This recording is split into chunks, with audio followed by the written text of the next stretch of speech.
evening, all. Good evening, all. Welcome to episode 21 of the Midweek Mixup podcast.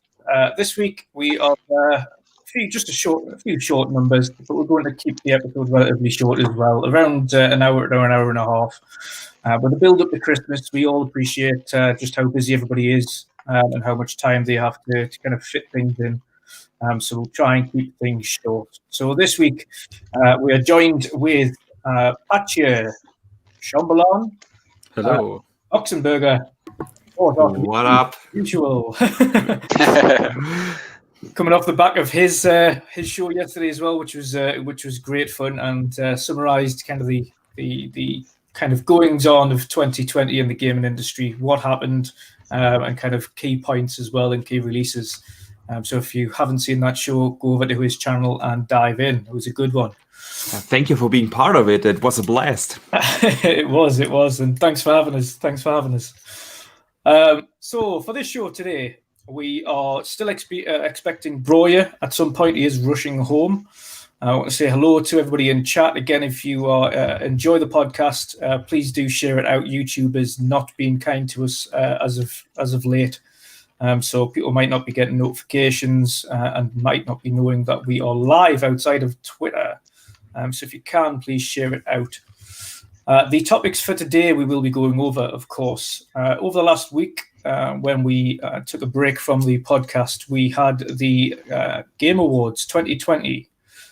We also had the release of Cyberpunk 2077 and an update from Halo Infinite. And of course, there is quite a lot to talk about with all those topics.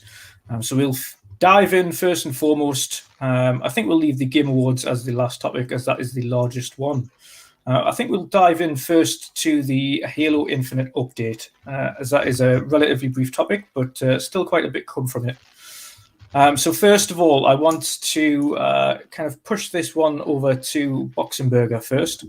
I would imagine you've managed to have a good read through and kind of look through the Halo Infinite article that came out absolutely. The other day, and the info that came off the back of it. Now, of course, we know also the kind of release date, which is scheduled now for fall 2021.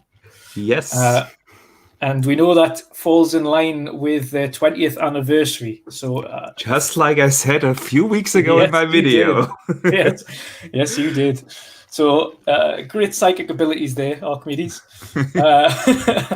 No, it was on point. But we did learn a lot about what they are improving and what it is that they need to catch up on. Having read the article and seen what the developers and kind of some of the higher ups have to say at 343, what are your thoughts now on the state of Halo Infinite and what it is that's come off the back of that article?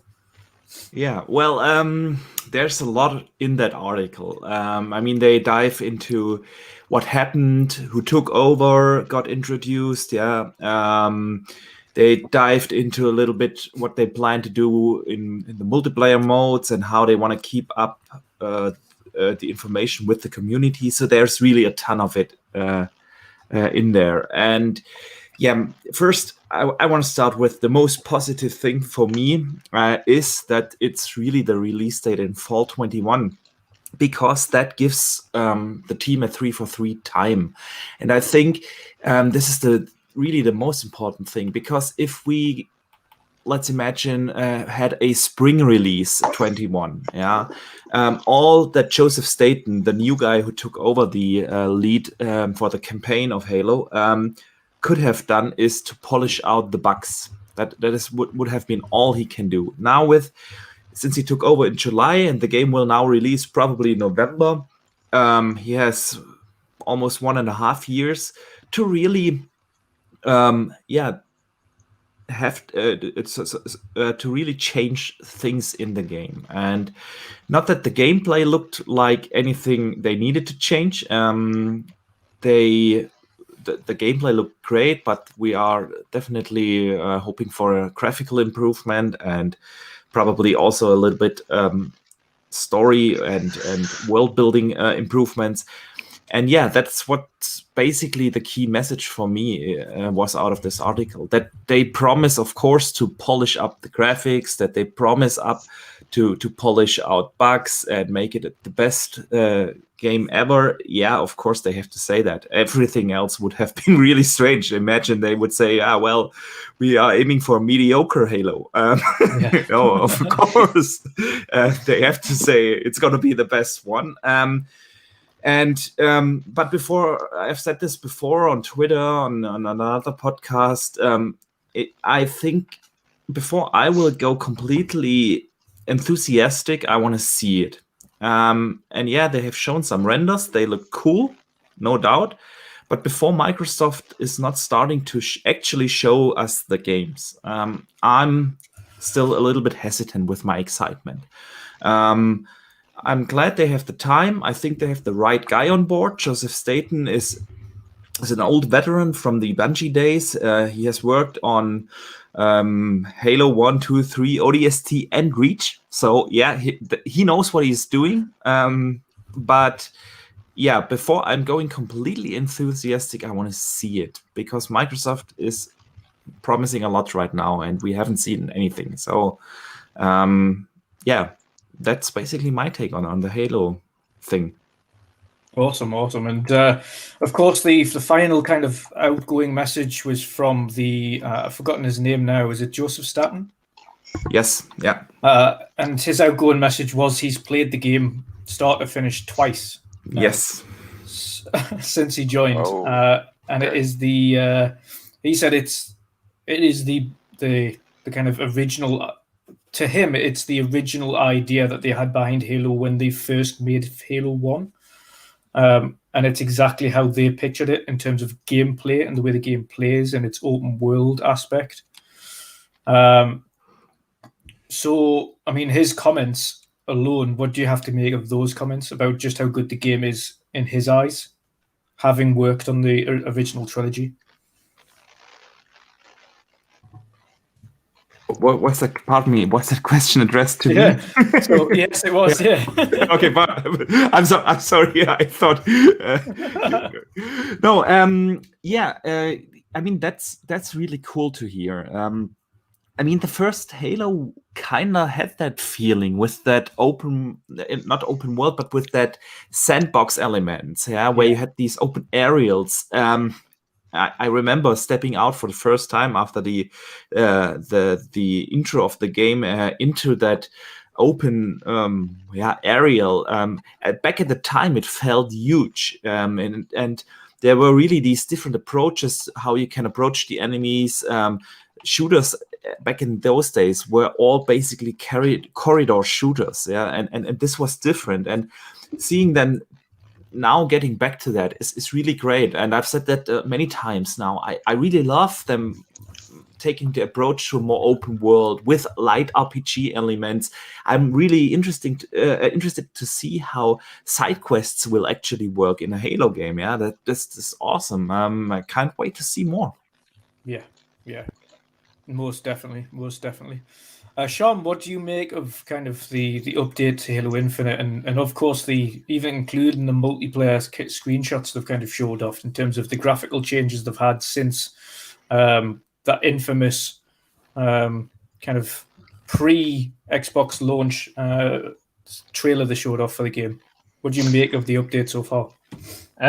With like the multiplayer screens, I think it shows that the talent is there, that they actually have talent within the studio.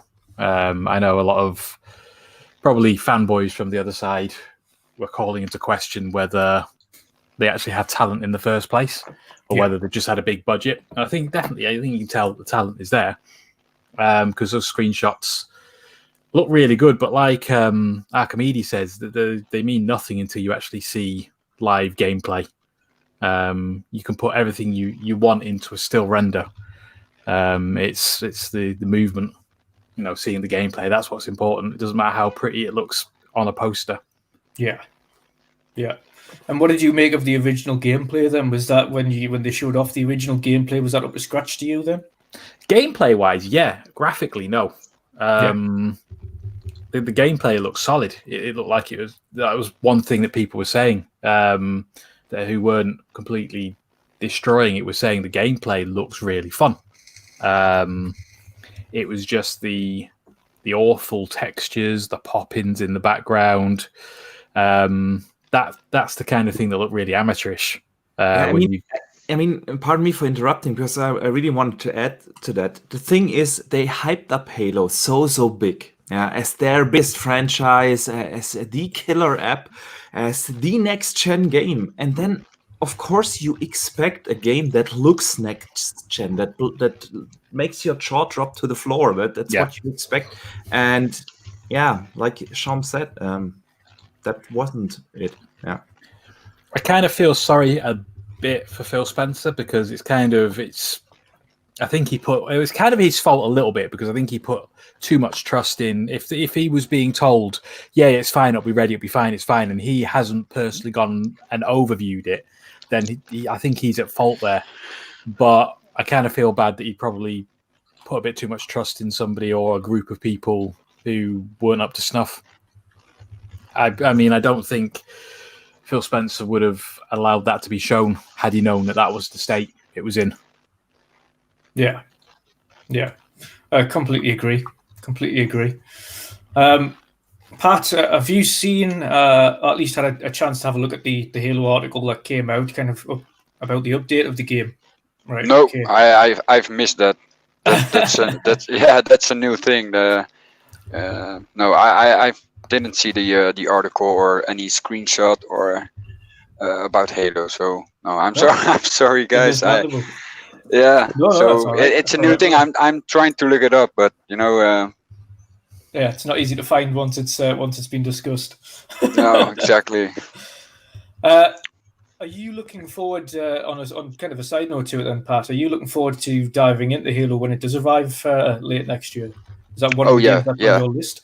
Yeah, definitely. Back in the days, I've played Halo once for a few hours, and it's not the type of game I really like, but a lot of people that I know play it. They're very excited for it. I'm looking forward to play it with Broyr, and also the two guys from America, Justin and Joshua, are big fans of Halo. So, yeah, I'll definitely take a look at the game for sure. Happy days. So, again, that was the smallest of our topics for this evening. Of course, Halo Infinite, we know now, is releasing it in fall 2021. Of course, any update to that graphically is only a positive as long as the game runs just as good as it did. We have now welcomed in Broyr to the mix. Broyr, we've just kind of just wrapping up on the first topic there, but it would be interesting to get your thoughts because you are a multiplayer fiend. Absolutely. So we were just discussing the Halo Infinite update that came out the other day regarding kind of the state of where it is at this moment in time, the development and its release date. Now, following on from the original trailer that was shown, up until now, the new information that's come out, what are your thoughts on the kind of new information we've had, the release date, and then, of course, the multiplayer screens that you've been shown? Yeah, the screenshots, they look absolutely stunning. It's great details up there. It really gives the Halo feeling that I expected. And yeah, it's a bit later than I hoped. So I was hoping it would be released a bit earlier. But then again, seeing all the things that is happening right now, look at Cyberpunk. Just put a date a bit more in the future. Absolutely certain that you're going to release it in top condition and avoid the risk that you're going to get backlashed. Halo doesn't have room for error anymore. Yeah.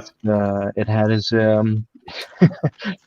backlash already, so a second one would not be good. So they released a couple of really good pictures of the multiplayer. If that's really all in-game, in-engine, then I think we're up for a treat right there. So if they are going to release with all the wheels and missiles that we're expecting, yeah, it's just take your time. I'm enjoying the heck out Call of Duty multiplayer. So, so just take it easy, and if they are able to perhaps release some earlier content of the multiplayer and do a beta around the summer, I'm up for that. I'll be the first one to sign up and see how it's gonna push the Xbox Series X to the limit. So yeah. Awesome. No, obviously that's one thing they didn't cover in the article. Actually, was a multiplayer kind of alpha test or beta testing or anything like that. But we know that, as with a lot of Microsoft stuff, they always have alpha and beta kind of testing flights. Yeah. If you haven't already seen, or for those haven't been lucky enough to see it, if you are one of the alpha or beta testers in Xbox Preview program, you can actually download Outriders now, as you can see the symbol for. There we go. There it is. Yep. To play and have a look at the Outriders now in flight. Can't stream or show screenshots or anything like that, but Xbox are known for having little flight programs, especially for their multiplayer segments. So I think, like Broyr says, we'll probably see that middle to summer next year before the release of Halo, so they can polish off more of the servers. Yeah. See how the servers run, see how the gameplay is. Obviously, it's 120 frames online. So that needs to be stress tested to the hilts. Really looking forward to that. Yeah.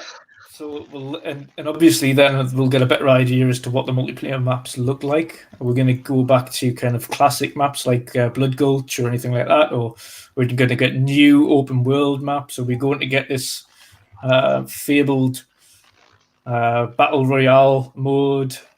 What are we going to get in the game? I think that's one thing we're looking forward to seeing, how this is going to play out in terms of the multiplayer segment as well. The next section for the podcast today, we are talking about both Cyberpunk and CD Projekt Red. Now, there's been, I don't know whether or not Broyr has had a chance to play it as yet, but myself, Shomberlon and Archimedes have all been playing Cyberpunk recently. And quite a bit of it. We've all jumped from Valhalla straight over to Cyberpunk and stopped playing that. Another game that consumes our lives. Oh yeah. And I think we've got contrasting thoughts to those outside of certain areas. I think we know, of course, what's been going on. It has took a lot of backlash. PC, not so much. I think the backlash on the PC community comes specifically from the lower settings end. If you've got the capabilities to play that game how it's meant to be at optimal settings on PC, it seems to be running pretty well and it looks stunning. However, underneath that, if you don't have a computer that is near optimal settings on PC, it isn't doing well. It's not too far off in terms of console capabilities when we're talking about glitches, bugs, technical issues, etc. If you might not have already seen, you might like them, you might not like them, but Angry Joe put a little rant up about the PC experience there on Cyberpunk and how bad that is for him at the moment. Now, we know Cyberpunk will get it ironed out. Witcher 3 wasn't without its faults and bugs at launch. But I want to cover the backlash as to the game itself, our thoughts on the released platforms, and our thoughts and potentially positive or negative thoughts on the game so far from our experience. So first of all, I want to go over to Shom on this one. Obviously, having played what is probably the best part of, is it 20 hours or so for yourself so far? Let me have a look. I think it's more than that. I think I'm approaching 30. Oh, 30 hours. Okay, terrific. Character stats 37.24. So it was 40 hours. Awesome. And Throughout your time with the game so far, what are your thoughts, and have you come across any either game-breaking bugs, hard crashes, soft crashes, technical issues, anything like that? Anything that impedes your ability to play that game? Have you noticed anything, or has it been smooth sailing? Prior to the patch, I had, I think quite a lot of people had this, that I'd get, like the game would freeze, like it was trying to load up a section. And that would happen maybe once or twice an hour. It's normally as you were speeding through the city. And, you know, like in like the Xbox One, in some games, there'd be like a pause for 3 or 4 seconds as it kind of loaded up the area. It was a little bit like that, but for a bit longer. But since the patch, I don't recall that actually ever happening again. And I've had what everybody else has had, kind of like the floating phones or guns or stuff that have been floated about, which doesn't really bother me too much. Just because you look at any game of this scope and you get them, you know, your Fallouts, your Elder Scrolls, they're all notorious just because they're so big. So they haven't bothered me. I've had, I think it was one game-breaking bug where I had to reload a checkpoint because I had to rescue a girl and then put her in the back of a car. But the prompt to put her in the back of the car never came up. So I couldn't complete the mission. Right. But that's the only one I can recall actually being right. Well, I need to restart this and see if it works again. Yeah. No. It's to be fair. I mean, I think one thing that we have to realize as well from this, specifically with the launch of Cyberpunk, is that they've had such a huge amount of publicity since The Witcher 3 released. Now, The Witcher 3 as a game didn't start to the same fanfare that Cyberpunk now has. And I mean that in terms of a studio as opposed to the game itself. Now, in Witcher, of course, Witcher was a good series prior to this, but it wasn't as ambitious as Witcher 3 when that came out. But Witcher 3 wasn't without faults. Now, the issue you have there is that it still had the same amount of game-breaking faults, bugs, issues, technical problems when The Witcher 3 launched. But there wasn't as many people playing that game day one as when Cyberpunk released. And I think this is only exacerbating the issues at hand. Witcher was exactly the same, but in a different aspect. So where Witcher was broad in terms of landscape, Cyberpunk is tall.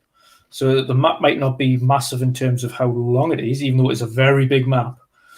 There's a lot of rooms, a lot of buildings. Pretty much every building in that city you can go into to a point or break down or hack. There's many floors to each building, and each floor has many rooms and many places to explore. So there's a lot in that game without even knowing it. Of course, depending on what platform you're playing on, then you've got denser AI. So you might have a lot more AI floating about. You might have a lot of cars, a lot of vehicles. You've got kind of gunfights going off in the distance or very close by. You've got someone getting mugged. You've got gang warfares going on. It could be anything. Now, in terms of the actual scale compared to The Witcher, it's a different game altogether, and a whole nother thing that they need to learn from.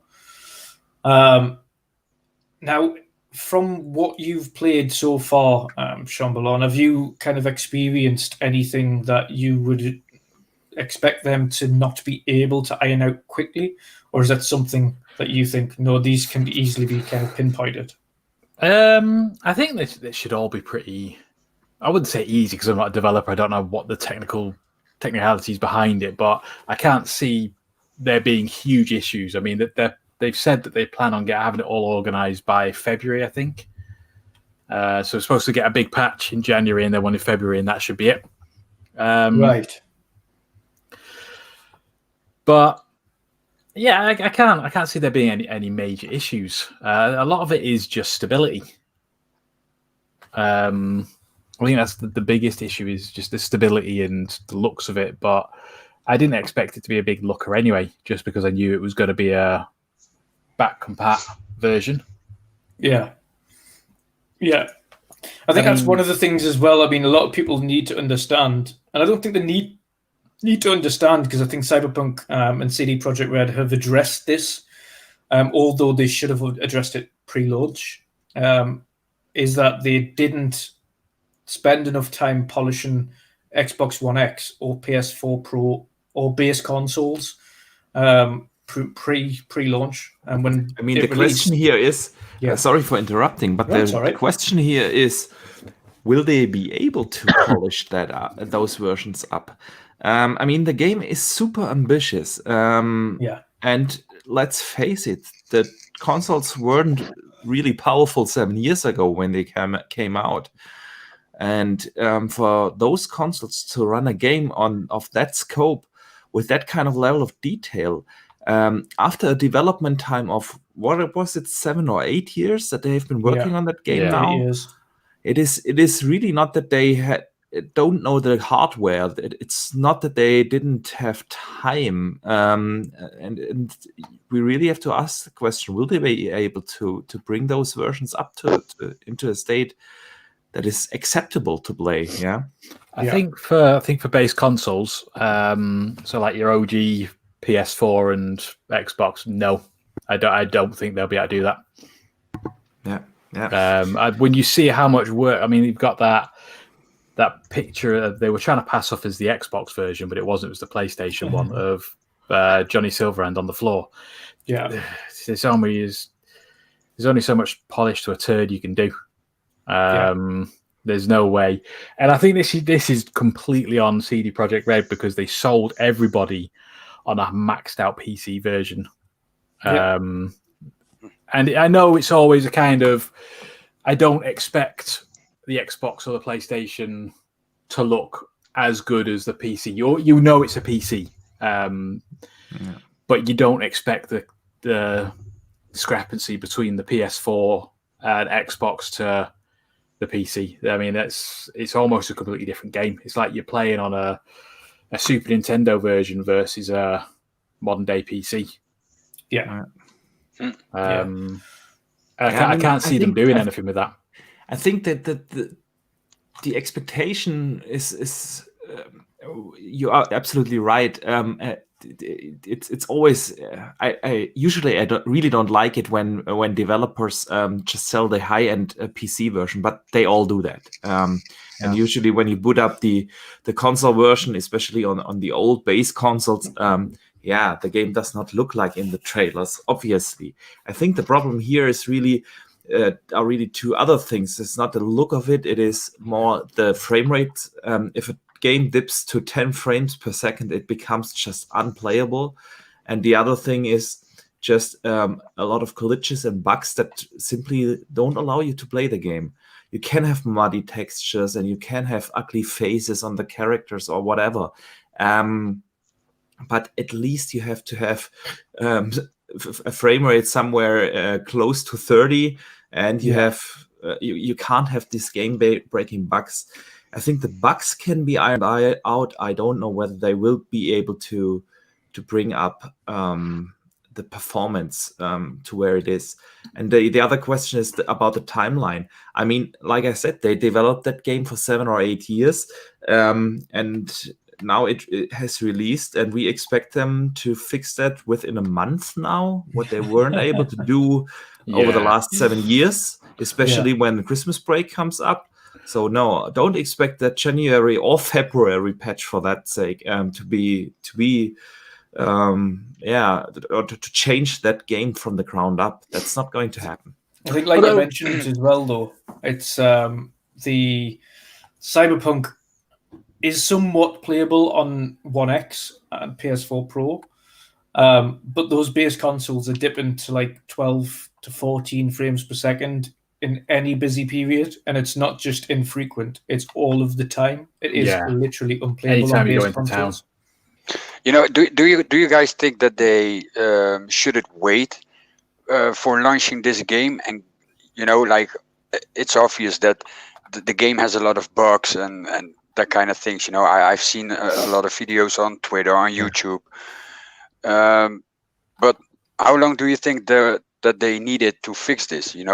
Because it's one of the biggest games this year that launches, and still it's not like a perfect working game. Like that's at least, like you said, they develop it for 7 years now. Well, to be fair, they haven't been developing for 7 years. They announced it 7 years ago. They were still pretty much doing Witcher 3 when they actually announced this is our next game. So it's not really been in development that long. But to answer your question, it was a damn if you do, damn if you don't. I mean, look at the death threats they got when they postponed it a month. And now they're getting death threats because it's not ready. You know what I mean? It's they can't win. Yeah. Yeah. I mean, maybe they shouldn't have announced it. I think they just wanted to get it out and get the money back because they should have been more critical. There should have been better internal testing. I think the problem we've all got now is with these new consoles on the horizon. Some developers as well are in two minds as to, do we make the most of what these previous consoles can do and still try to include them, or do we just drop them like they should, especially with a game this ambitious, where it is, and this is what I mentioned with Flight Sim before it's kind of been announced to only be on the series consoles. That game, and we spoke about it months ago, would be impossible to run on an Xbox One or a One X. That just, it would not work. It wouldn't work. And if they tried it, it would look like a potato. It would be terrible. The performance would be absolutely shocking. And in this instance, you've kind of slightly have to applaud CD Projekt for even attempting to get this game running on those base consoles. Because yes, they have got a company to do a port onto the Switch of The Witcher, but these are vastly different games. That's a big open world game. You're not bumping into people left, right, and center all the time. You've got some shrubbery, you've got trees, the occasional animal, things like that on The Witcher.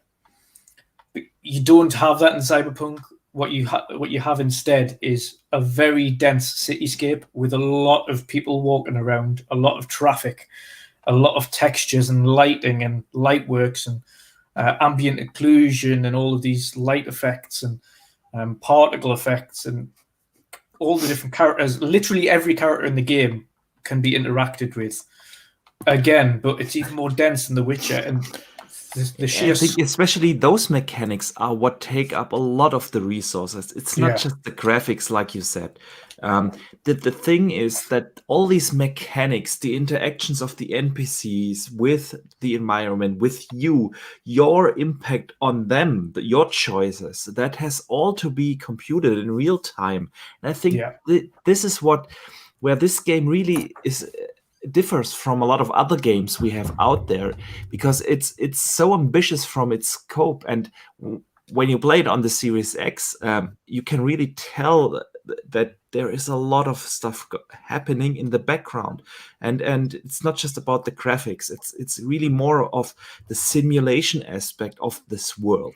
This world is much more simulated than any other world, to be honest, I can recall over the last years. And that is what makes this game so ambitious, and this is really hard to scale. Graphics can be scaled. Making a living world. I can't remember who I heard say it, but they described the difference between Cyberpunk and The Witcher. They said The Witcher it's broad, it's like a big tree, whereas the Cyberpunk is like a big bush. Everything is just together. Like you said, on top of each other. Whereas The Witcher is that you've got places that are fairly well populated, but they're very sparse. Whereas this is like everybody's on top of one another. You go outside the city, and then it's a little bit less. But when you're actually in the city, like I think, like you were saying, Drew, it's just like you've got so many buildings, so many rooms you can go in with that. Whereas in The Witcher, you've got what a building is a single floor with probably about 3 rooms in, at a time. Whereas you've got like 5 or 6 rooms per thing, and you can go in a lot of the buildings. So there's a lot of process, and I think that's kind of shown a little bit with the PS5 version. I'm hoping that they get a patch to kind of upgrade it a little, because there's screenshots out there where there's in the city there's like 5 people milling about, whereas on the Xbox there might be 15. Oh yeah. It is the scope and scale of this game is just unlike anything that we've played before, especially with the density of AI that's in the world, and how those AI kind of interact. Like, you can bump into somebody and a random AI might try to start a fight with you until you put your gun out. Like, you'd be like, "What are you doing?" and then try to start fighting you, and then pull his gun out or not, and you might walk into an alleyway and they're automatically on edge. They won't shoot at you first thing, but they'll try and wait for you to see what you do. There's nothing like that, and again, in The Witcher, you can't compare them both because they're vastly different types of games. But this one's far more ambitious than The Witcher ever was. And I think that's what's really holding it back. And my fear for the base consoles on this one is that they could probably fix the game to get the frame rate somewhere near that 30 frames, but they would have to substantially cut out of the game to be able to get the game to work sufficiently enough to make that game worthwhile playing. How is it working on the One Series X? X? One No, X, on it's the One X. One X. It's between 20 and 30 frames like this. Okay. But okay. It only has one mode. It's about 1200p, I do believe, somewhere around that.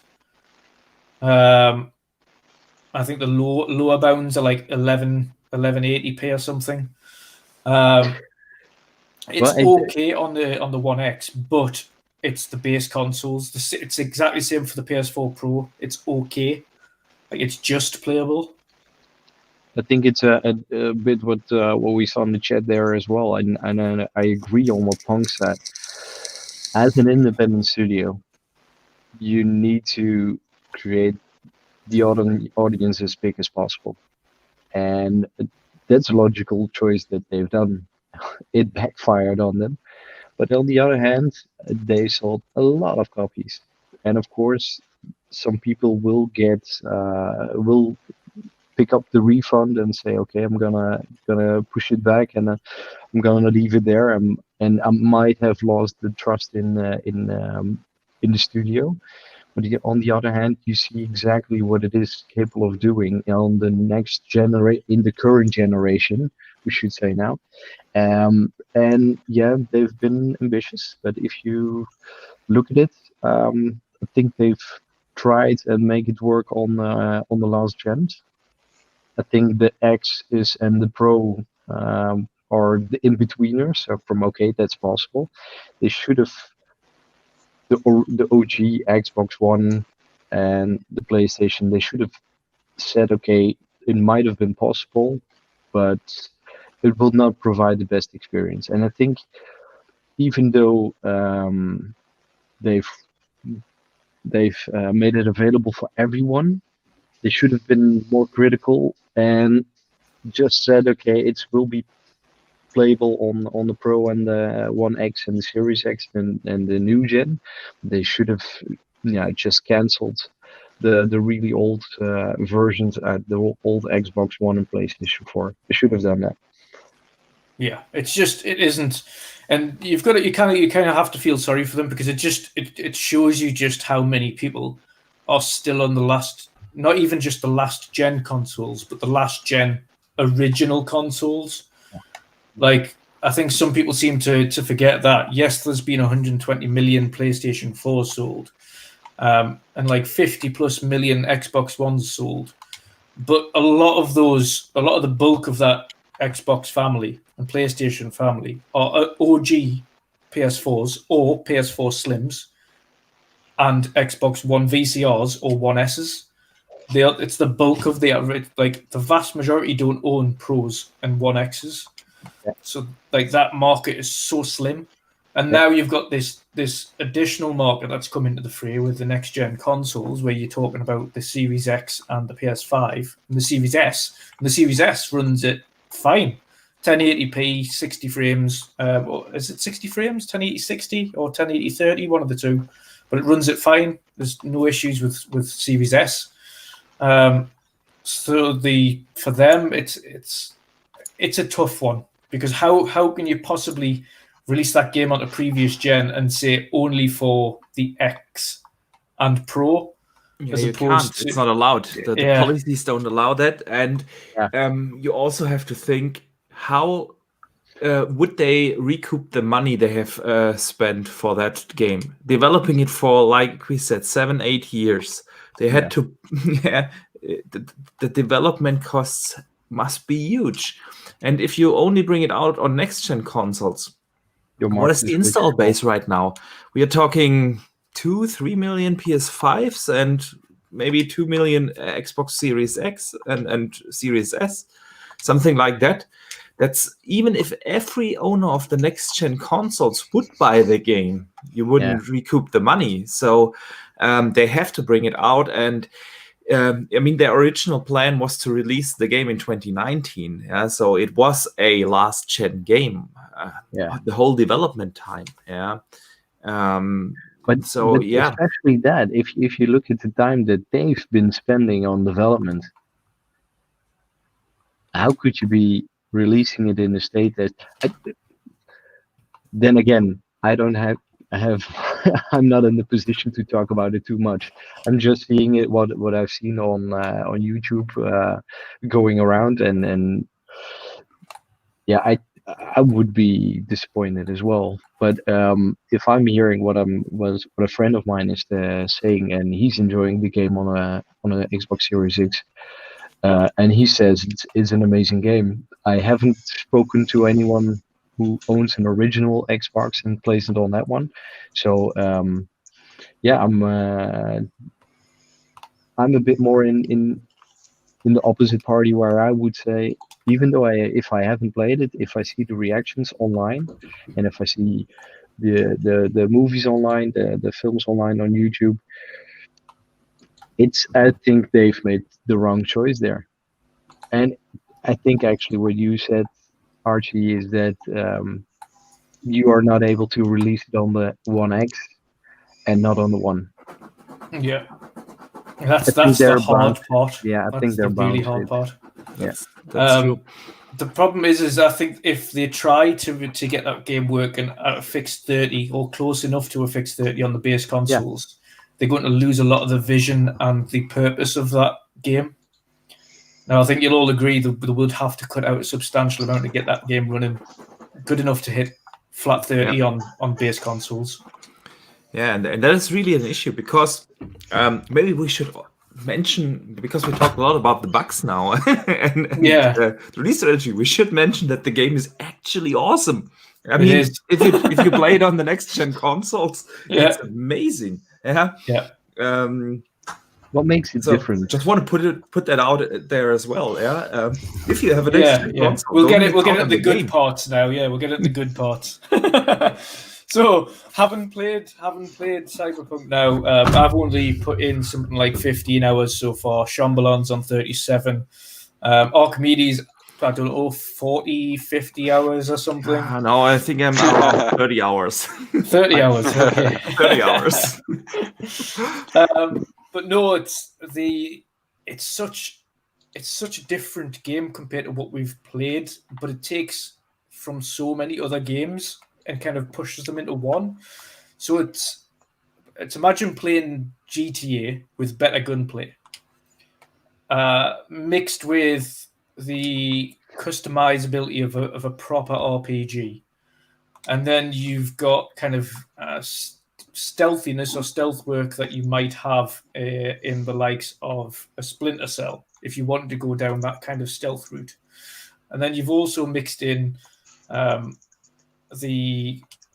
it's such a strange one, but it's like obviously not just Cyberpunk world, but the Blade Runner feel, as close as you can possibly get to what Blade Runner as a video game could be or should be.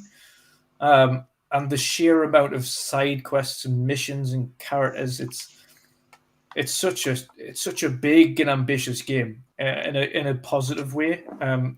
Every storyline is good, from side quests to main missions. Everyone's a bit different. Even if you help a character once and you think the storyline's over with, you'll get a call back from them on the phone when you're just driving around saying, Like, remember me? You help us do this thing. Can you come and help us? I really need your help. And they generally don't tell you what is going on until you go and meet them, and then it begins another little side quest storyline, and then you go down that, and then you end up building up so many things. You can call all of these different people for jobs and quests. So if you don't have anything going on, have you got anything for me? It's such a big, wide, varied world. There isn't a lack of things to do in that game, or places to go, or people to see, or modifications to make to your body, weapons to collect, Nice. or outfits to collect and dress you stupidly. Like fur hat on, fur coat, hot pants if you really wanted to, goggles. It's such a... But the game itself, having not been optimized for next gen yet, looks and works outstanding on the next gen consoles. My own feelings of the game so far is it sucked us in just as much as Valhalla did. And I'm going to find it really hard to play anything but Cyberpunk and Valhalla over the next coming month or two. There's just so much to do in both those games, and so many great stories in both of those games. So I'm looking forward to kind of jumping back into it and see where it kind of takes us. But Archimedes, kind of, what are your positive thoughts of the game so far? What kind of things that you've noticed and took on board? Yeah, I'm right behind you. I've heard a lot of comparisons with GTA. So basically, this game is GTA in the cyberpunk world, and I have to disagree. It's much more. It is really a deep RPG. Yeah, I mean, the RPG mechanics can be maybe even a little bit overwhelming in the very beginning, because you can really customize your character, and I'm not talking about the face and the hair and the genitals that you can customize in the game. No, I'm really talking about the way how you want to play the game. Yeah, want to be a hacker, want to be stealth, want to be someone going in guns blazing, want to focus on melee fights, whatever. And then it goes really deeper and deeper, and the more you progress in the game, the deeper the RPG mechanics really get. So it is a what every RPG fan really loves. And besides that, the world itself is crafted like you expect from a CD Projekt Red game, with so much detail and so much meaningful stories in there. Basically, around every corner, there is something interesting waiting for you. That the world invites you to really to explore it. In the very beginning, I felt with a couple of things a little overwhelmed. Even the traversal in the world, because you are not used to have such a vertical map. Yeah, you said earlier in The Witcher. Yeah, you have one giant map, and you just travel along. And if you enter a house, yeah, maybe you have one floor, maybe a second, and that's it. And here I have 10 to 15, 16, 20 floors, and multiple levels to the world, which is kind of weird in the beginning. You really have to get used to it, but once you get the hang of it, it is amazingly designed, and the way how the world invites you to explore it, to discover the side quests. And you really don't have to do the side quests, but if you do them, they influence also the main story. Yeah, that is something I really can't remember seeing in other games, that really the side quests influence the main story. Since I'm doing a lot of side stuff, I wonder really what the story would be if I wouldn't have done some of the side stuff. And this, Can you give an example? Pardon me? Can you give an example? What does it mean? How do you Okay, how can I give an example without spoiling anything? I think I can. There's this one particular mission. I won't kind of say names of characters or anything like that, but it starts off with helping a character. For instance, if you go down the Nomad route, I don't know what it's like outside of the Nomad kind of selection when you start at the beginning, because you can be Nomad, Street Kid, or Corpo. So down the Nomad route, you help this one character out back in the desert, And following one of their missions, you then go back and you get this little call from a side quest about this guy that is being arrested, and he's this guy wants to take revenge on him, so he goes to try and shoot him, and then the police officer kills that guy. And then you tend to find out, basically, that in Cyberpunk you have these dream worlds. So if you've ever seen Ready Player One, people can kind of enact different scenarios. Of course, in Cyberpunk, it's more down at the sexual kind of nature. So they have these things called BDs, which is kind of dream worlds where people put glasses on and can experience these things. But they can be used for espionage as well. So they can kind of sneak into people's areas and dreams and kind of rewind them and find out what happened and have a look around the area to see if there's any security or anything like that. But on this one particular mission, when you finish that first part of it, you then say, okay, well, I need to be introduced to this other person. And this is all from a side quest, right? I want to be introduced to this other person because they can help me with my problem. So then you go and help them. And then at the end of that, you've then got a decision to make. After helping them for a bit, you've then got a decision to make whether or not you want to go ahead with their offer, which could directly influence the main storyline, even though it is a side quest. So it's cool. Essentially all forever branching. So if you help one person, that person could then introduce you to another person, who then introduces you to someone who's then related to someone on the main story. But you never initially thought that when you started that side quest. But they all kind of intermingle, and you don't realize how kind of just interwoven all of these different things are. Yeah. But yeah, the brain dance segment is very, like I say, it's very Blade Runner, where you can kind of go into things and kind of really analyze kind of different like crime scenes and things like that and what happened. So you can say, okay, so this person is like hiding in the shadows over here, and if you just looked at it on the security camera, you might not have seen them.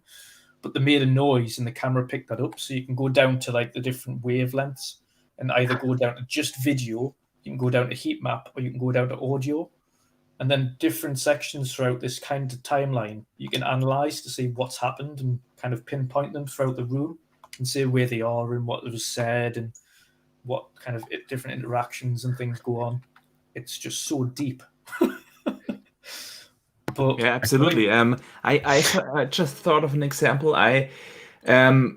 You encounter during a main mission a certain character, and that character has a sidekick, and then that sidekick has a quest line which is completely optional. It's not in the main storyline. It's a side quest you randomly discover, and while doing so, and you follow that side quest, you kind of end up rescuing that character from the main story that you were interacting with.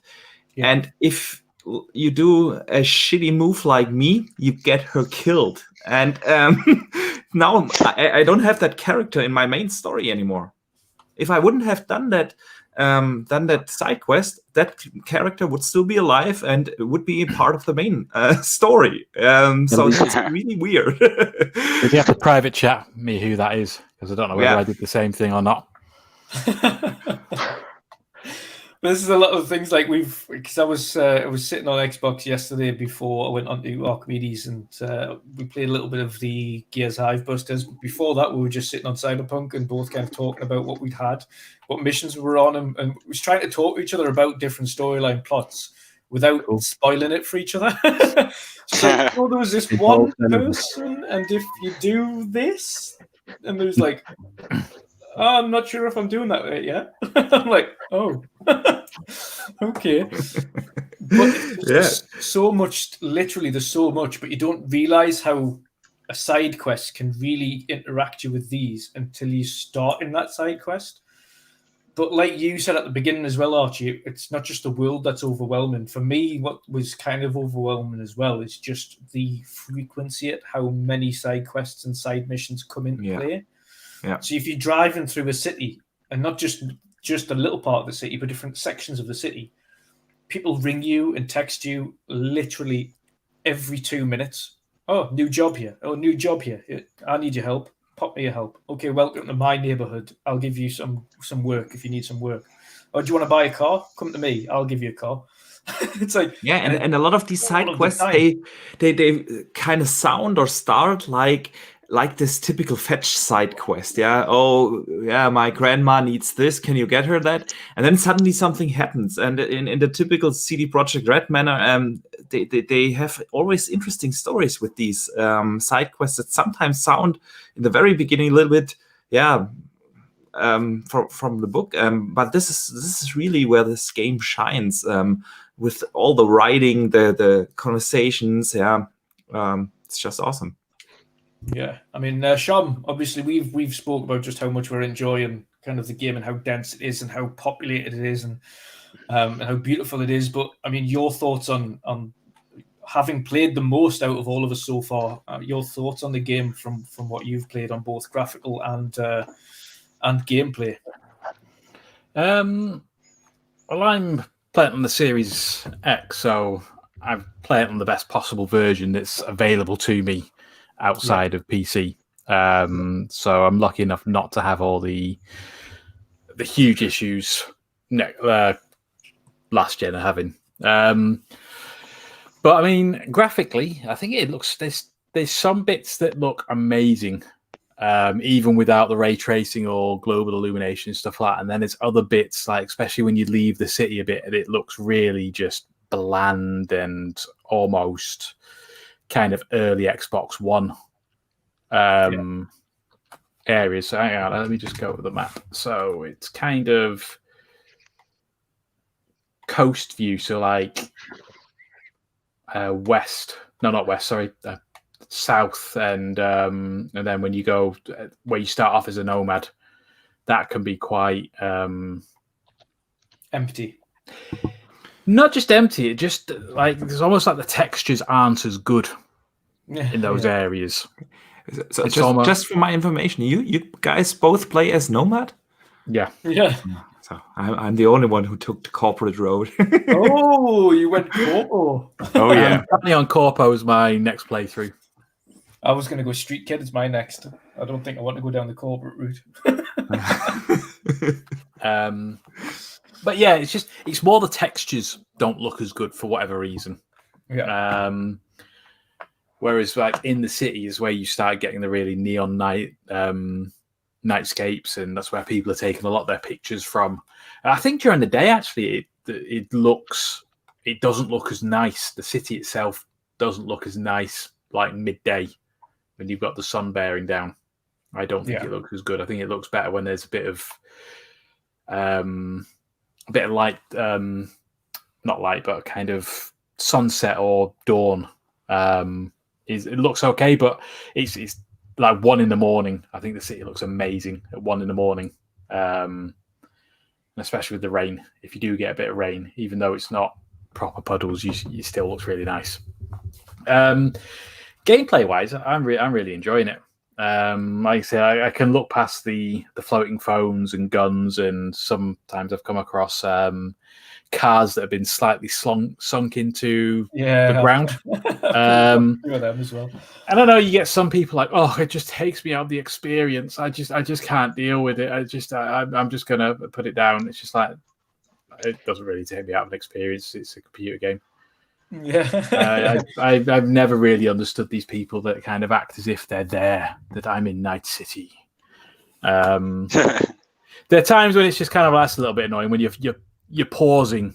That kind of it's like that's irritating me now. It's disrupting my gameplay, but it doesn't take me out of the experience.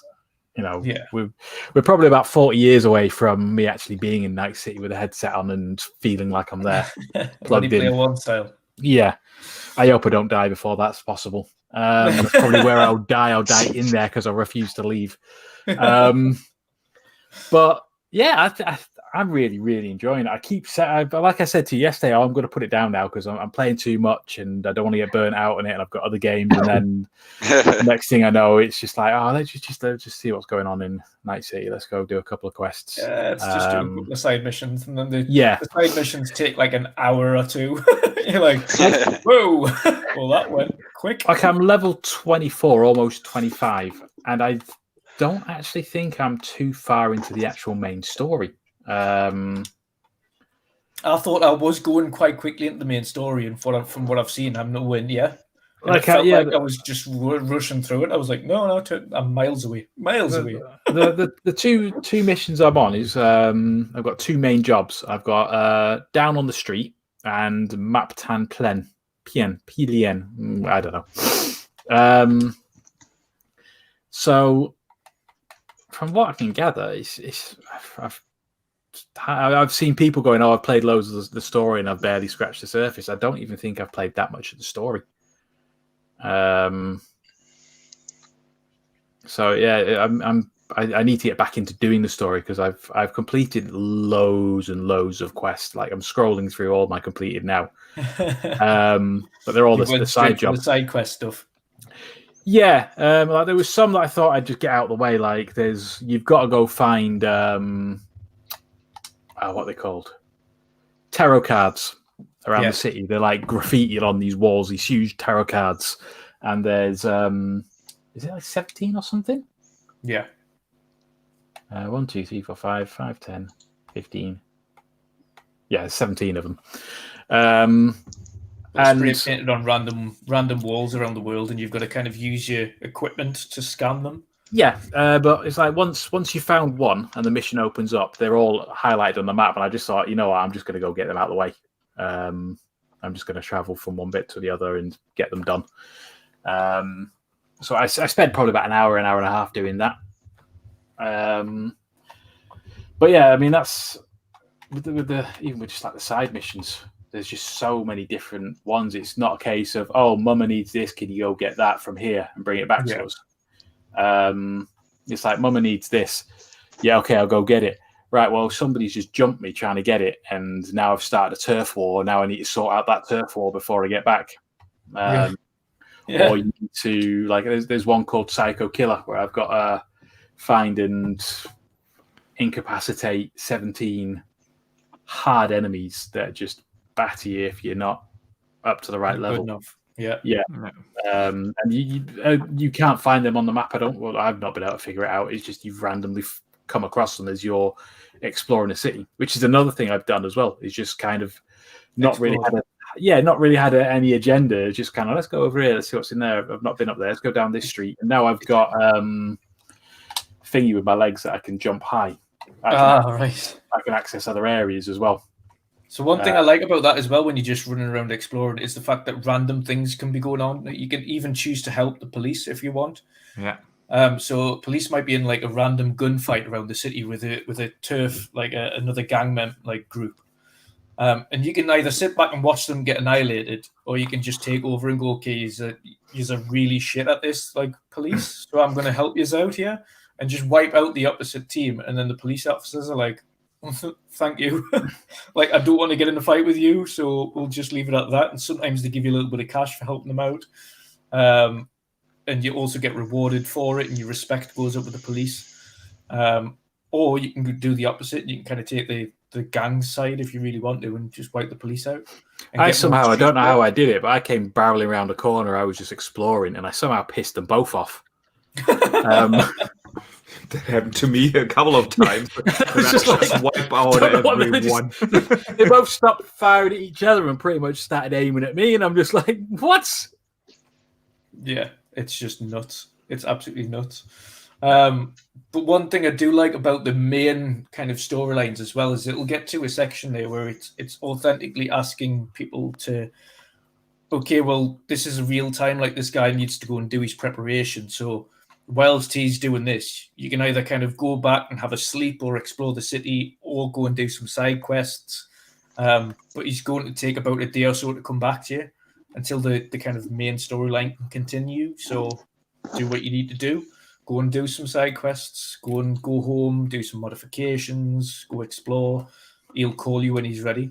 And it literally kind of encourages the player to then go out and do a little bit more and see more of the city and do some side quests. That's another thing I really like about the game as well. Whereas sometimes kind of other games have just said, all right, this is the main quest, and it just barrels through without a pause. It doesn't really encourage you to go and see the place. I mean, I would definitely encourage people to hold off on the actual story and do the side quests. It'll help you anyway, because by the time you actually come back to doing the story, you'll be pretty OP. Yeah. But it does tell you. I mean, at the very start, some missions, and I've tried to go into one or two missions at the early side, and not paying attention to the risk on each of these missions as well, and like just starting the game being low level, and one of them was very high risk, and I didn't pay attention to it, and I just went into it, and I just got absolutely annihilated. These guys were just like high level. I kept shooting them, and nothing was happening. I was like, this is not meant for me. I am not going to do this. So I just ended that mission, drove away. I was like, nope, doesn't matter. Yeah, but I really like that that they don't put a number of level requirement to those side quests and main quests. Yeah, it's not that the game doesn't tell you, okay, you need to be level, I don't know, 20 to do that mission. It just tells you there's a risk or there's not a risk, and then it's up to you. And if you take on a high risk mission and the rewards are there, it is worth trying. So I really love that about the game. As to the story progression, well, I have no idea how far I'm in.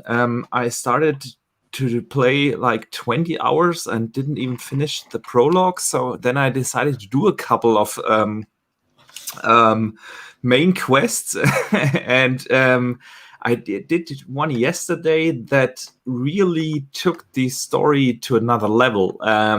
So yeah, if you decide to just play the main story, it's really good. I don't know whether I'm far or not. I have really no idea. Hard to tell, isn't it? Yeah, I thought, okay, I took now a big step forward in the story because something big happened. But yeah, you never know where where this will go. And now I'm hooked again on side stuff. Yeah, because I don't want the game to end. So. No, completely agree. It's absolutely awesome, and I've got no idea. I mean, I know from what people are saying and how long that game is that roughly, give or take, the main storyline's about 30 to 50 hours, and including all side quest stuff, it's about 170 odd, 200 hours. So I know there's a lot of content there, but it's not bloatware. It's not just there for the sake of it, like a lot of games do. A lot of it is very, very meaningful, and like Archimedes and both Shomberlon have said, there's even side quests kind of interfere with the main story, and they have a knock-on effect as to what you can do. I did cock up one side quest. I was supposed to go pick somebody up and escort them somewhere. I was supposed to carry them. They were dead. Well, they weren't dead, but they were KO'd. And I ended up getting them killed by mistake. Pretty much the person that gave me the quest just said they weren't going to use me again. So I'm not going to get any more quests from this person again. Yeah. I mean, about the story length, I want to add one thing there. The statement from CD Projekt Red was that I can't recall the correct number, but they said only a certain percentage, and it was really low, like 10% or so, actually saw the ending of The Witcher 3. Yeah. Yeah, because in The Witcher 3, it really took you to just play through the main story like 60 hours or so, even if you didn't do any of the side stuff. Yeah. Only 60 hours.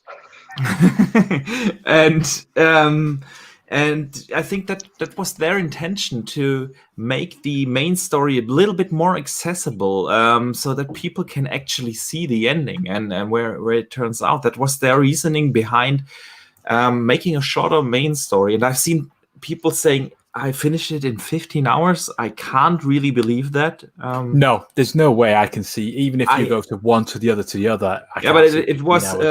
I don't know whether I should shout out. It was a big media outlet who said that the main campaign can be finished in like 15 hours. I'm not seeing that. I have no idea where it will end up for me, but I'm doing a lot of the side stuff. But I think it's more realistic, probably 30 hours or something. It would be my guess if you just focus on the main story. And that is, of course, in the ballpark where a lot more people will actually see the ending. I'm not sure about that, because I really feel now the thing that I don't want to do the main story because I know it's short or shorter than other huge open world games. Yeah. And I don't want the game to end, so I'm doing a lot of side stuff just because of that. That I don't want the story to end, and I'm not sure how I feel about that. But that's probably just me. I kind of hope they do. Well, they've kind of said that they are doing the equivalent of like a Blood and Wine for it. So I'm kind of hoping maybe that they'll do a bigger version of that. So maybe if you compare The Witcher to Cyberpunk and the length of all of them put together, they'll be comparable. So maybe the DLC will be longer than Blood and Wine and what was the other one? Hearts of Stone. Yeah. So that overall they'll equal out the same, but the campaign for this one will be shorter, but the DLC longer. Is what I'm trying to say. In a really poor roundabout way. Yeah. Completely agree. Broyr and Patchy, from kind of how we've described the game, does it sound like something that you guys want to jump into and explore for yourselves? I know, Broyr, you're very much a multiplayer fiend, but from what you've heard and described about the game, even though it sounds really good, but just by the reaction that I gave earlier, it's only 60 hours. No way. Still too big. Yeah, it's way too big for me. It's something I could not enjoy the way you enjoy it. So it's something I'm gonna leave where it is, and I hope everyone who plays the game enjoys the heck out of it. But I'm just it's not my cup of tea. I wouldn't. The thing that you just told, you can see into with the video and the sounds, and I would be like, "Can I shoot someone?" That's fair enough. There are a couple of exceptions, but if it was a game that would be around, I think, 12 to 20 hours, I would actually consider it. So what Archie says, I would be more into the game if it would be shorter, and if that would be extended with updates and patches and DLC, that would interest me more than it does now. So for me, this is just way too big. Too big. Fair one. Yep. Patchy, from what we've explained to you, is that something that kind of excites you? Is that something that you want to explore with being more gun orientated and less axes? Yeah, of course. I want to check out Cyberpunk. A few days ago, you streamed it, so yeah, I've seen a little bit on YouTube, on streams. So it's definitely a game that I want to try out for sure, because I really like this type of games. It doesn't matter if it takes me 60 or 80 hours. I just want to play it, and but right now I'm gonna wait because I have too many games I wanted to try out. I have Assassin's Creed Valhalla, been back on Forza Horizon 4 again. Yeah. So, but now with the trouble that Forza Horizon 4 has, it got me less. So I'm waiting for them to get a patch on it, because it's not connecting online. Yeah. So yeah, just I'm trying out different kind of games at the moment. But yeah, for sure, I'm looking forward to get my hands on Cyberpunk. Yeah, of course, yeah. Sweet. And we're jumping into the last topic of today. Again, we're trying to keep the episodes a little bit shorter because obviously with the run up to Christmas, people have a lot to do with their time. The last topic of today, we have the Game Awards and the announcements that come off the back of it. We're not going to go into the winners of each in particular award, more the announcements that come out of that show. Which is basically the interesting part. To be honest, who watches the Game Awards for the actual awards? Nobody cares who really. Well, you've got the list wars and the fanboys and that lot who care, but at the end of the day, it all comes from journalists anyway, and most of them are kind of like, well, you can't trust journalists. Oh, they voted for my thing, yay! So yeah, it's kind of, I don't care who wins. For me, the game of the year is one that I like. I don't care whether other people match that or whether it's something different. It's the same with the Oscars. I don't give a crap about the Oscars because it's all people within who have got their own vested interest anyway. So who cares? It's all about taste. There is not one game of the year. There is a game of the year for every gamer. Yeah, exactly. Yeah, exactly. Yeah. So what we will do is we'll run through. I'm just going to run through some of the kind of key points from the announcements at the Game Awards, and then we'll kind of discuss our favorite parts of those announcements and about the games and what we hope to see from them. There was some larger announcements as well that are very interesting, but I'll kind of just name them first and foremost, and then we'll kind of discuss some of the key ones. So the announcements were a new Mass Effect has begun its development cycle. So a true Mass Effect 4, not the previous one, as far as I can tell, has been kind of wiped out from existence. They just don't count that as a follow-on. No, they do. Do they? The opening cinematic showed 2 solar systems. And somebody made a comment about that. And one of the main devs behind it was like, "Well, we didn't not do that on purpose, if you know what I mean." Right. Okay. That was supposed to be in there. So there's strong suggestions. I think Shinobi picked up on it as well, that they might bring the 2 universes together. Okay, that's interesting. Hopefully, no more dead face in this one then. We also had Master Chief going to Fortnite. Does anybody play Fortnite here? Not us. I was about to. No. After Kratos was put in there, it was all but inevitable that Master Chief was going in as well. Yeah, I've heard that guy from Fortnite has its own game now. Evil Dead the game. Outriders release date and trailer. Of course, we know that's coming in February anyway, and is available on the Xbox preview program, but only to a limited amount of people. Downloading as we speak. Super Meat Boy Forever has also got a launch date trailer coming out 23rd of December. Vin Diesel, this is the strange one. Vin Diesel was shown as the main character and also has a key role within Arc 2 and the studio itself. It is also exclusive to the Xbox Series consoles, which is a very strange announcement.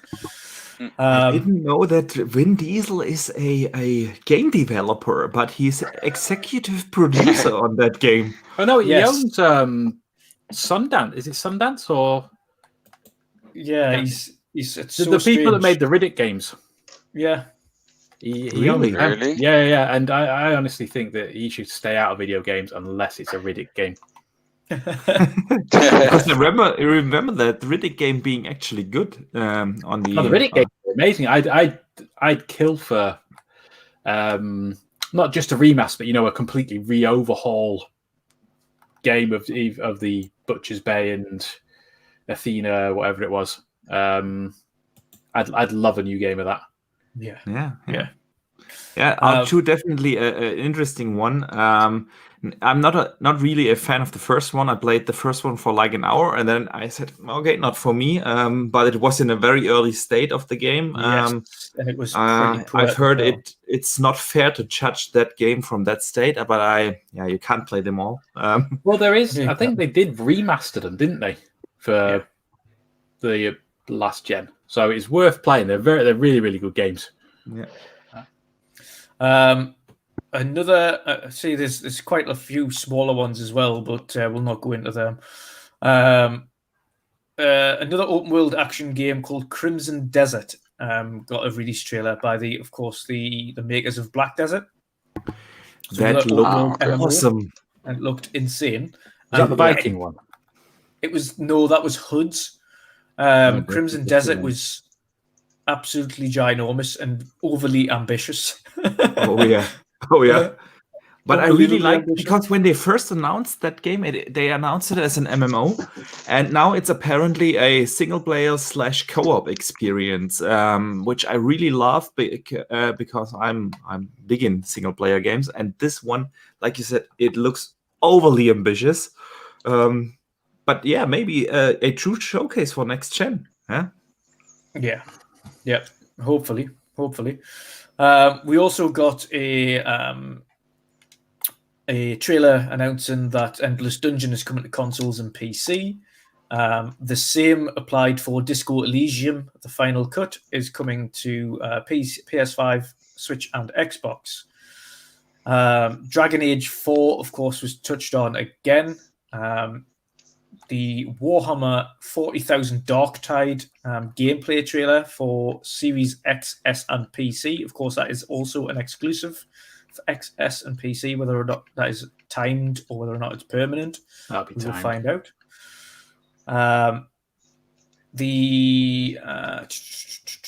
What else? Oh yes, Dead Space original developers have a new game called the Callisto Protocol, which looks amazing. That looks freaky. Yeah, but of course, they wanted to bring out something that they weren't allowed. Essentially, what they haven't been allowed or could do for the last God knows how many years, and that's bring out a true kind of Dead Space successor game. Yeah. So that looks like they are getting that, and that's coming in 2022. Hood Outlaws and Legends trailer coming to PC and consoles. Perfect Dark trailer eventually shown off by the Initiative. Yes.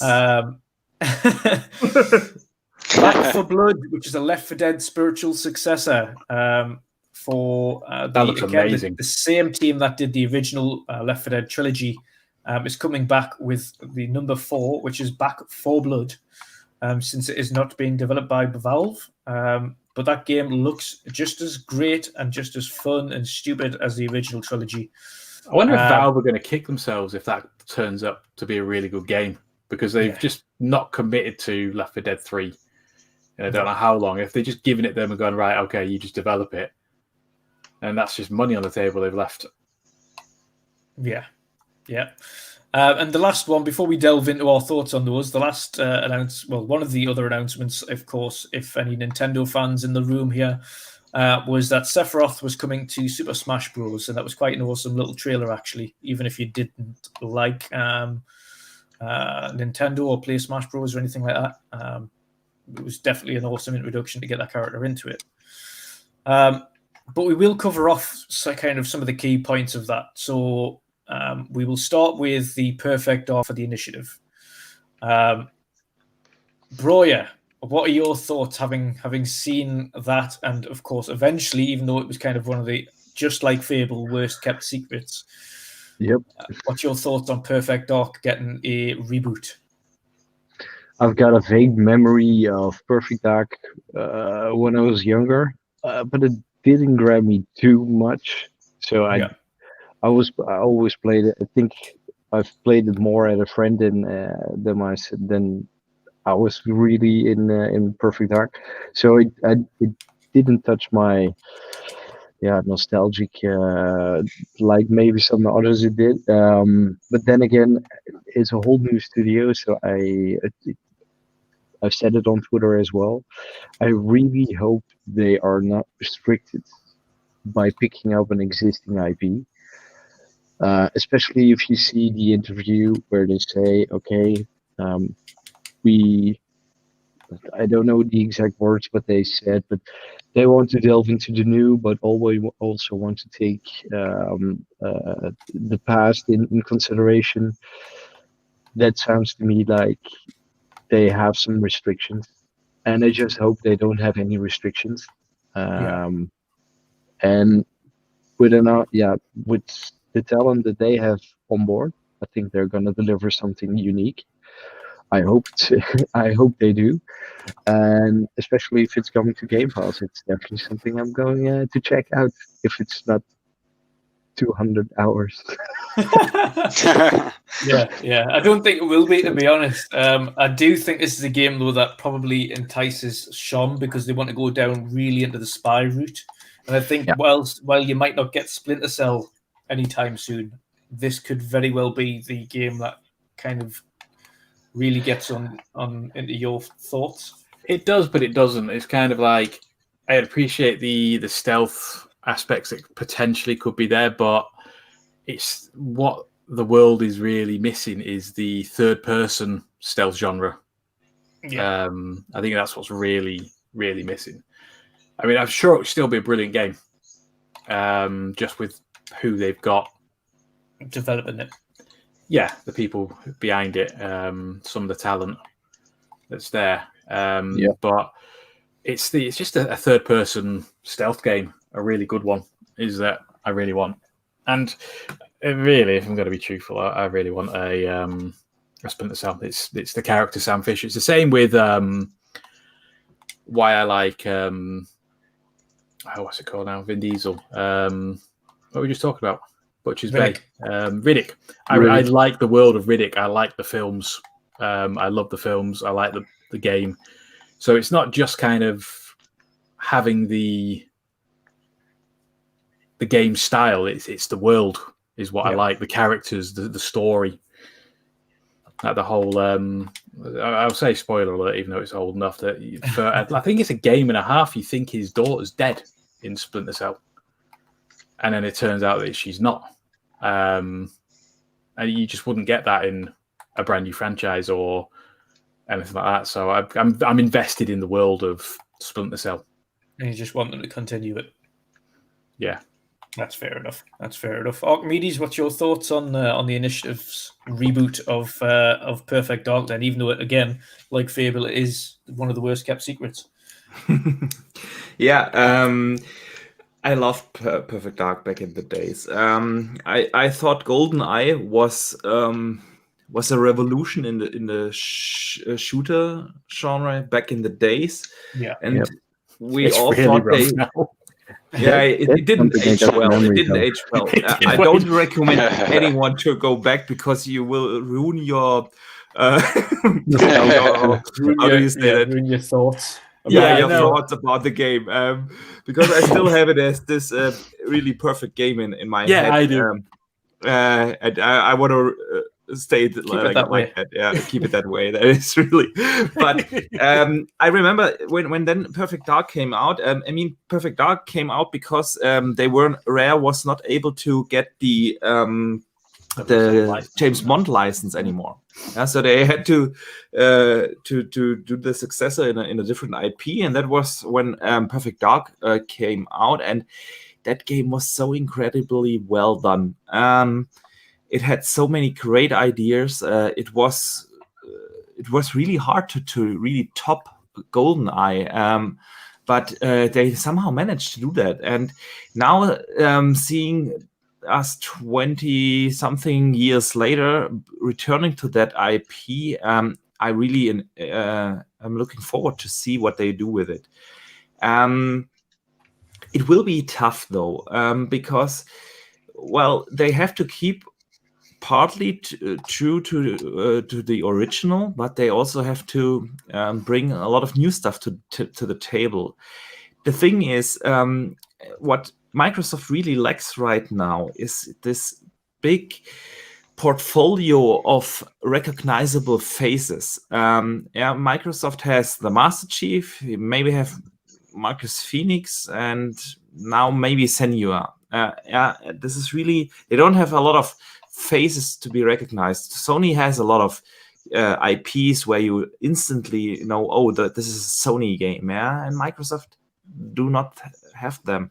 And this is now, I think, a great thing because Joanna can be that face of an iconic Xbox IP. So I'm really looking forward to see it. Again, I wanted to see gameplay, of course, but we didn't get that. But we got a great tease.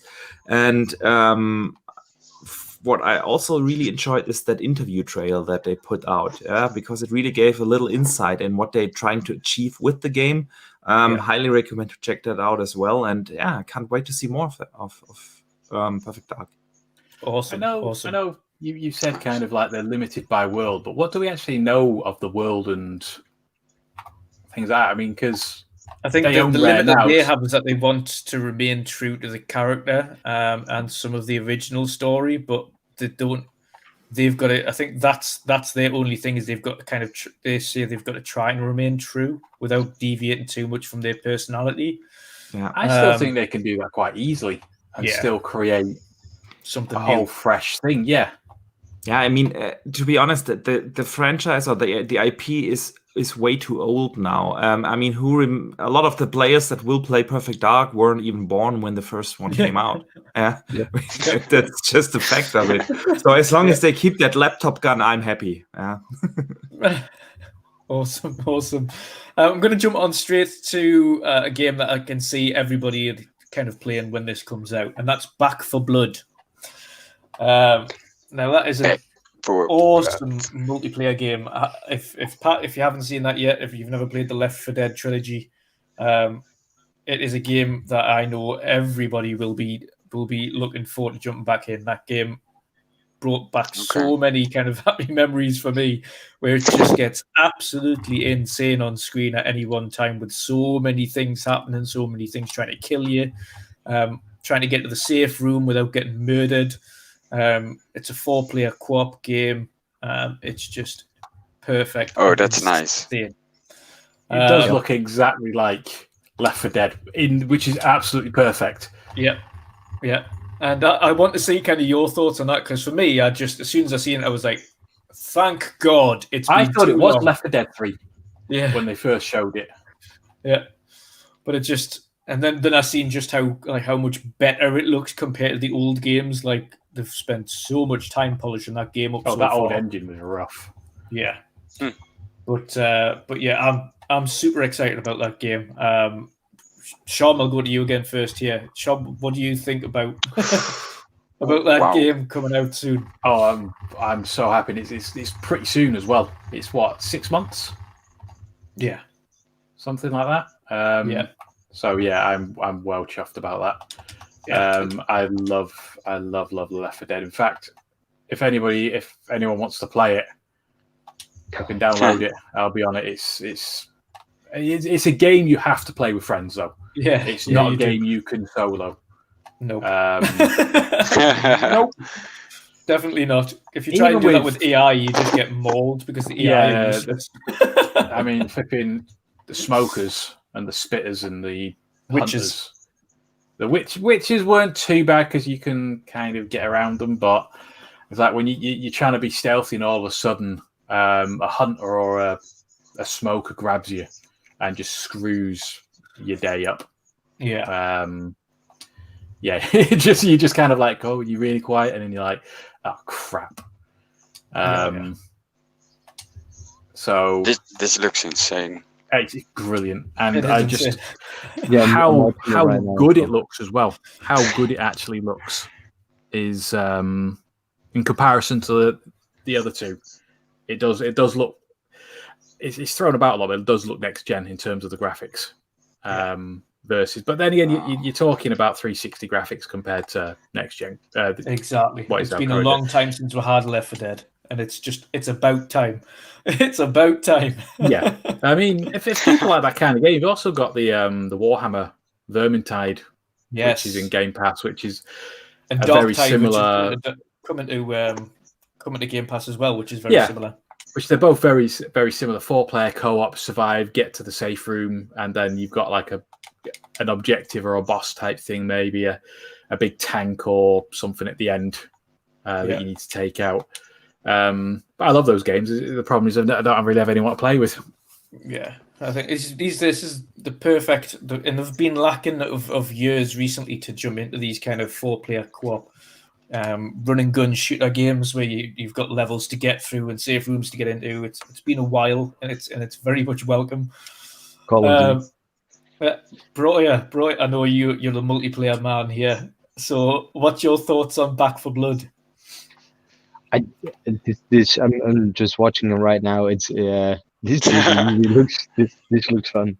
This is something that this is the kind of game I would be picking up. Yeah, when we're doing a lot of Call of Duty right now with a couple of mates, and yeah, we're Prestige 2, some are Prestige 3 already. I'm playing some zombies as well, but this is the kind of game that allows you to just have some fun with friends and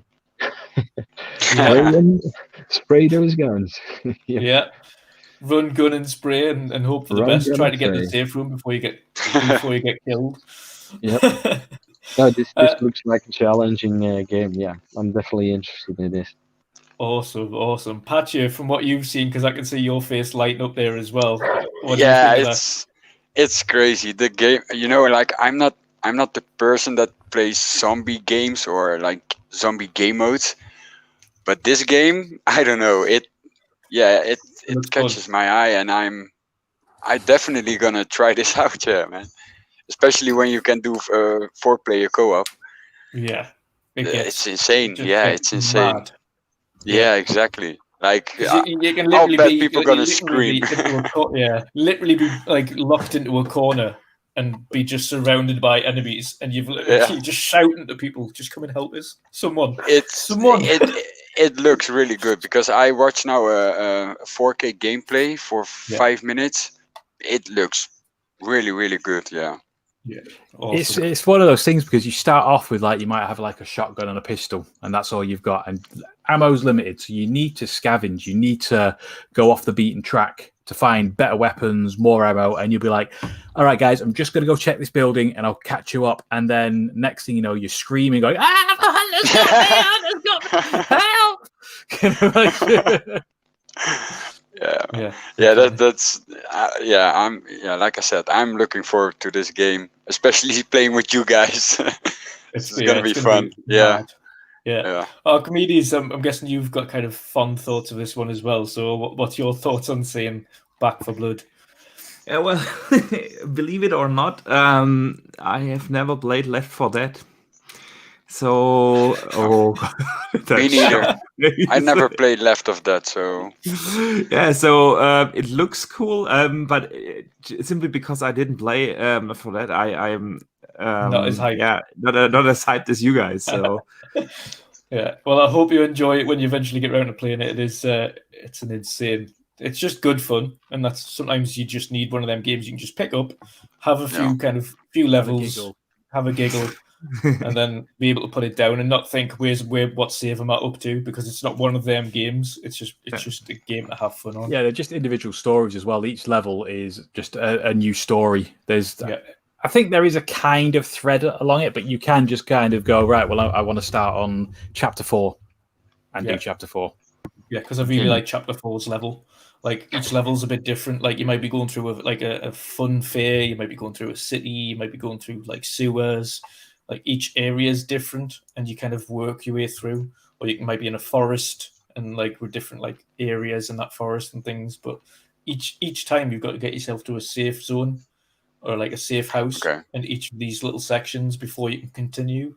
And then you go to the next one, and it's just mad. But I'm really looking forward to that, and really looking forward to playing it with everybody to see how everybody is in that game and see how they handle it. Did they say whether it's a Game Pass game, or is it just coming to Xbox first? Xbox, or is it just coming to PlayStation as well? I think so, yeah. I think it's Xbox, PlayStation, PC. I don't think it's coming to Switch as yet, but it's next gen consoles. I think it's only PS5, Xbox Series consoles, and PC. Because it'd be cool if they managed to get crossplay between the consoles on that. That'd be quite a cool thing to have. Yep. 100%. Definitely a title for it, yeah. We also, as we mentioned, saw, and this is going into the last couple of kind of key ones here. So the release date eventually for Flight Sim on the Xbox Series consoles. Nice. And only on Xbox Series consoles. They have ditched the Xbox One out of that, which we've mentioned before is the only way that game is going to really stack up to what it should be looking like and should be performing. but we've all been really looking forward to getting that eventual release window for Xbox, and now we have it. I know everyone is kind of keen to see what that game looks like and plays like on Xbox Series consoles. A lot of us haven't got PCs capable of it. I do, but it's not. Again, it's just not capable for everybody, and it's a very demanding game. So, is that something that everyone here is kind of looking forward to kind of jumping into and having a look at? Based, obviously, thankfully, it's on Game Pass, so. Yeah, I'm really looking forward to this. It's something I'm gonna be enjoying with the kids, especially. Yeah. Not just to be stunned by the visuals and visit my own house again and and see how it is, and but especially to also, and it might sound a bit nerdy, but to do some educational stuff with it. Let's fly to God knows where. And how does it look? How is it different than where we are now? And see how that is. Do all those weather things and go to the horizon and see how good and beautiful it looks, and the weather, the environments. I am so certain that my kids will be loving this game. Just flying around, and I think it's gonna be something that I'll be showing here on the big screen a couple of times for sure. Yeah, 100%. Patches, is it one of the games that you're going to be jumping in as well when it drops onto Xbox? Oh yeah, for sure. I cannot wait. Like, I've been waiting like since it launches. Like, okay, let's put it on console. Yeah. So, like Broyr also said, I'll be definitely going to fly somewhere where it's different, just to see how it looks, and I'll fly above my house, like that's the first thing I'm gonna do. So first thing everyone does. I'm looking forward to this game as well. So definitely gonna try it. Shaman and Archimedes, is this one you're looking forward to as well? Oh yeah, absolutely. I mean, the game looks incredible. I really want to see that technology behind it, because that's also a very interesting part. How it works with all the real-time weather data, the streaming, and so on. That's really, really awesome. And yeah, definitely, I'm going to fly over my house. I'm really looking forward to it. Awesome. And Shom, is this one that you're going to be jumping into as well? I know. I'm going to be honest, it's not really my type of game. But I will play it. I'll probably delete it quite quickly because I can imagine it being a resource hog. Oh yeah. In terms of my hard drive. But yeah, I definitely 120 gig on PC. You see, I can't afford to just have that lying around. By the time it comes out, though, I should have the expansion card. Well, I'm hoping that they'll announce bigger and cheaper expansion cards by then. But I think I've got a feeling I'll end up caving and get an expansion card, even though they are just extortionate right now. Yeah. Does anyone have any storage problems with the Series X? I've had to delete a few things so far. Oh really? I've had to swap a couple of games over there. I can't even play off the hard disk drive now because it's got the update on it, so it won't play it. It won't play it. Like Borderlands 3, I can't play. Store it on an external drive. I mean, that's how I do it. I have actually 2 external SSDs hooked up to my Series X. That's where I store all the games, and if I want to play it, within 2 minutes they are copied to the internal, and I'm good to go. Yeah, I've got them stored on the my external. It's not an SSD; it's a hard disk drive. But because it's got the next gen upgrade on it, I can't play it off the hard disk drive. You have to copy to the internal, but you don't have to delete anything. You just no, I've not deleted anything. I've just swapped everything. So I've had to keep swapping between games sometimes, which it's not too bad. I mean, the most you get is like 20 odd minutes. Yeah. Go make a cup of tea, have a crumpet. You're sorted. But it would be nice just to have games there at your fingertips. Yeah, exactly.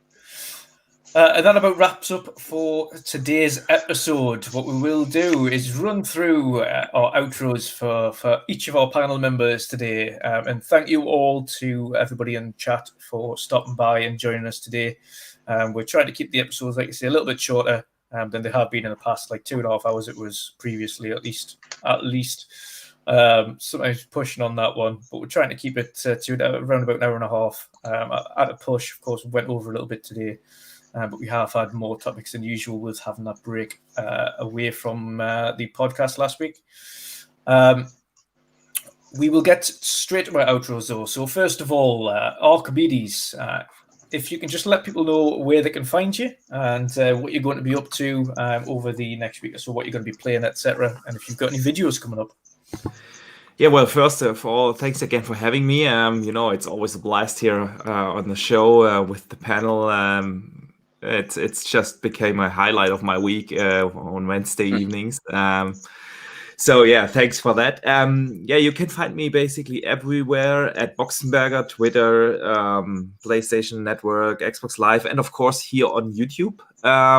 My channel, I just did a live show yesterday. You were part of it. Thanks again for joining yesterday. I'm not sure whether I will release a video before Christmas or around the Christmas holidays. There's a lot of family time coming in, and I don't want to get distracted too much, but I'll be playing definitely a ton of games. I'll continue, of course, Cyberpunk. I just started the Gears of War DLC Hivebuster, which is really, really good. Highly recommend everyone to check that out. It's free in Game Pass. I've also yet to finish Watch Dogs because apparently a patch came out that fixed that save file bug. That's basically where I will be spending my time. And then, I downloaded the beta for Outriders, so I'll definitely check that out. Awesome. And Shomberlon, if you can let people know where they can find you and what you're going to be up to over the next couple of days. You can find me on Xbox and Twitter under Shomberlon, like I say every week. What I'll be doing over the holidays, Cyberpunk. I'll try and play Outriders, but it's just not letting me play it at the moment. It just keeps freezing. I've not even been able to get into a game after about 3.5 hours of trying. Yeah.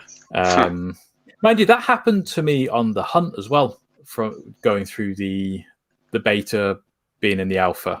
I couldn't play the Hunt either for some reason. It kept freezing on me, so I don't know what that's all about. What else will I try and play? Oh, I'll be playing Gears, even though the Scottish accent in it is mind-numbingly bad. So if anyone's ever on, just hit me up. I'm sure I'll be down at a game. Awesome. Patchy, if you can let people know where they can find you and what you're going to be playing and what you're up to. People can find me on Twitter mostly of the time. On Xbox as well, with the name right here, without the underscore. What I've been gonna play is Assassin's Creed Valhalla, of course. Need to get back into that game. Forza Horizon 4, like I told, and just gonna check out some other games on the Game Pass. Just been downloading some games, been playing it, deleting it, downloading new games. Yeah. Just keep going back and forward, man. Yeah, awesome stuff. Last but not least, Broyr, if you can let people know where they can find you, what you'll be playing. Obviously, I think it'll be Call of Duty. Yeah, exactly. Season Pass just released, so yeah, it's gonna be mostly that. I'm really enjoying the heck of it. I've had some problems on release on the game. It crashed a couple of times, but now it's really running good. Haven't had any problems so far, so I think that will be the most of my time consuming Call of Duty. You can find me on there on the gamer tag Broyr as well. Just add me, of course, and Broyr Xbox on Twitter. And I'll be just I'm a little bit quiet now on Twitter. It's been really busy, extremely busy on work. but it's just 3 more days, and then I've got a 2-week holiday, and I'll be definitely, yep, playing a bit more and be a bit more online as well. So, yeah, looking forward to some holiday spirits. Awesome stuff. And last but not least, a small announcement after a little bit of a debate as well between the panel members. We're likely going to be starting a bit earlier for UK and Europe, of course, across the board. This is just the show doesn't kind of go on a bit too late for people, especially on weeknights. So we're going to be starting an hour earlier, so that's 7 p.m. UK, 8 p.m. EU going forward, which means that's 2 p.m. EST or 11 a.m. PDT. Again, everything will be changing a little bit going forward. Next week, I will have a poll on Twitter if you want to respond to that. With it being our next episode on the eve of Christmas Eve, I know, again, a lot of people have a lot going on. So I'm in two minds whether or not it's going to be best for kind of the general public, how busy everyone's going to be on the build-up to Christmas, whether or not that's potentially going to be a wise decision to have a podcast then. So I will run a poll there, and if you want us to do a little show on the eve of Christmas Eve, then we might do one. If not, then we will start again after Christmas. But be sure to vote on that poll, and of course, we will let you know whether or not we will be returning next week. If not, then have a lovely Christmas, everybody, and thanks again for joining us today. Thanks very much, everybody. All right. See you guys. See you guys. Guys. See you later.